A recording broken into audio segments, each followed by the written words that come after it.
UP ATS को बड़ी सफलता मिली है। बुलंदशहर से 2 संदिग्धों को पकड़ा गया है। पाकिस्तानी गैंगस्टर से इसके तार जुड़े हुए थे। पाकिस्तानी आतंकी शहजाद भट्टी और आबिद जट से इसके तार जुड़े हुए थे। इसमें यूपी एटीएस को बड़ी सफलता मिली है और अब दोनों संदिग्धों से पूछताछ की जा रही है। पकड़े गए दोनों संदिग्धों का कनेक्शन पाकिस्तानी आतंकी शहजाद भट्टी से होने का खुलासा हुआ है।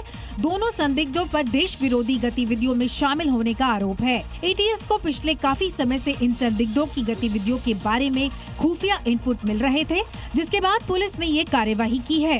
पुलिस ने खुलासा किया है कि ये दोनों आरोपी बुलंदशहर में अपनी पहचान छुपाकर स्लीपर सेल के रूप में सक्रिय थे।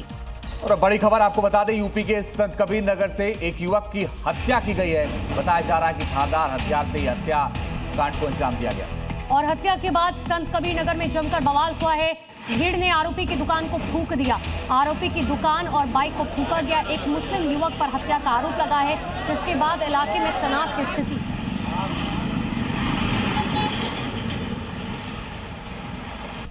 मामला बखीरा थाना इलाके का बताया जा रहा है कि इस सनसनीखेज वारदात के बाद इलाके में तनाव फैल गया। तनाव को देखते हुए भारी पुलिस बल को तैनात किया गया है। बताया जा रहा है कि हत्यारे बाइक पर सवार थे। फिलहाल पुलिस हमलावरों की तलाश में जगह जगह दबिश दे रही है। वहीं मृतक के परिजनों ने आरोपियों का एनकाउंटर करने की मांग की है।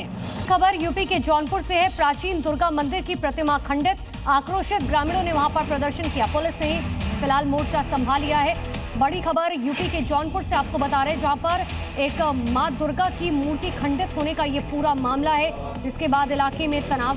देखिए, दुर्गा मंदिर की प्रतिमा को खंडित किया गया, जिसके बाद गुस्साए गांव वालों ने जमकर प्रदर्शन किया। घटना की जानकारी मिलते ही बड़ी संख्या में लोग मंदिर परिसर में इकट्ठा हो गए और विरोध जताते हुए कुछ देर के लिए जाफराबाद बेलाव रोड पर प्रदर्शन किया। ग्रामीणों की माने तो शिवपुर का ये मंदिर इस इलाके की धार्मिक आस्था का केंद्र है। बताया जा रहा है कि प्रतिमा के कुछ टूटे हिस्से गोमती नदी के किनारे मिले थे। फिलहाल पुलिस ने केस दर्ज कर मामले की जांच शुरू कर दी है।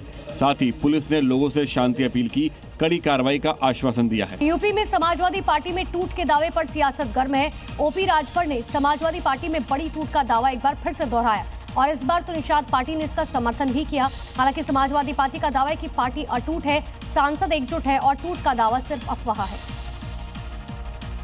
लेकिन इसके बाद भी समाजवादी पार्टी में टूट को लेकर लगातार दमदार दावे किए जा रहे हैं। दरअसल ओम प्रकाश राजभर का दावा है कि सपा के बागी सांसदों के गुट का नेतृत्व तो उत्तर प्रदेश की बागी भूमि का एक लाल करेगा, जो कि ब्राह्मणों की उपेक्षा से बहुत आहत हैं। हालांकि सनातन पांडे ने इस तरह की सारी अटकलों को खारिज कर दिया है और इसके साथ ही समाजवादी पार्टी ने इस तरह की अफवाहों के लिए बीजेपी को जिम्मेदार ठहरा दिया और पार्टी को अटूट बताया है। समाजवादी पार्टी के लोकसभा में 37 सांसद हैं, जिनमें 12 सांसद पूर्वांचल से हैं। अब सवाल ये है कि सपा में सब ठीक है तो क्यों टूट की बात बार बार हो रही है। यूपी विधानसभा चुनाव को लेकर बीजेपी पूरी तरह एक्शन मोड में है। बीजेपी के केंद्र और यूपी के तमाम बड़े नेता अगले महीने से महाप्रचार अभियान की शुरुआत करने जा रहे हैं। पश्चिमी यूपी से लेकर पूर्वांचल तक के लिए 6 क्षेत्रों के लिए पार्टी ने अचूक चक्रव्यूह तैयार कर लिया है। यूपी में जीत की हैट्रिक के लिए बीजेपी महाअभियान का शंखनाद करने जा रही है, जिसमें पश्चिम से पूर्वांचल के 6 क्षेत्रों को साधा जाएगा। खुद प्रधानमंत्री मोदी से लेकर सीएम योगी तक यहां प्रचार की बागडोर संभालेंगे। 27 में फतह के लिए बीजेपी के बनाए इस प्लान में पश्चिम क्षेत्र में ध्रुवीकरण और राष्ट्रवाद के नैरेटिव को धार दी जाएगी। ब्रज क्षेत्र में दलित और ओबीसी वोट बैंक पर रणनीति तैयार होगी। कानपुर बुंदेलखंड क्षेत्र में विकास कार्य के जरिए जनता तक पहुँचा जाएगा। अवध क्षेत्र में बीजेपी के धुरंधर चेहरे प्रचार की कमान संभालेंगे। अवैध कब्जे पर बुलडोजर एक्शन लिया गया। सरकारी जमीन से अवैध कब्जा हटाया गया। कब्जेदारों में भारी विरोध है। प्रशासन ने अंतिम अल्टीमेटम दिया है, तो अवैध कब्जे पर प्रशासन का एक्शन हुआ है और बुलडोजर चलाया गया है।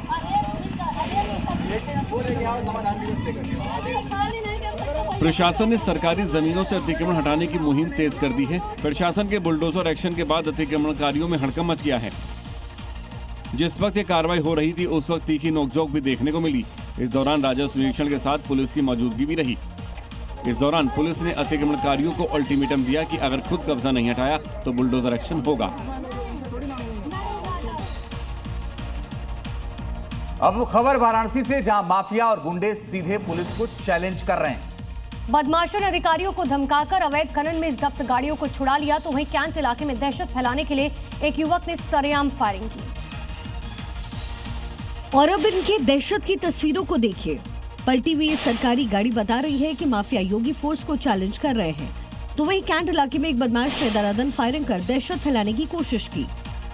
ये कोई पहला हमला नहीं है, इसके पहले भी खनन से जुड़े हुए अधिकारियों और कर्मचारियों को जेसीबी और ट्रैक्टर से कुचलने का प्रयास किया गया और इसी बीच इलाके में खनन जारी है। ये सब उस वाराणसी में हो रहा है जहां सीएम अक्सर आते हैं। अब सवाल है कि वाराणसी में कौन वो माफिया है जो योगी फोर्स को चैलेंज कर रहा है? क्या अब उसका अंत नजदीक आ गया है?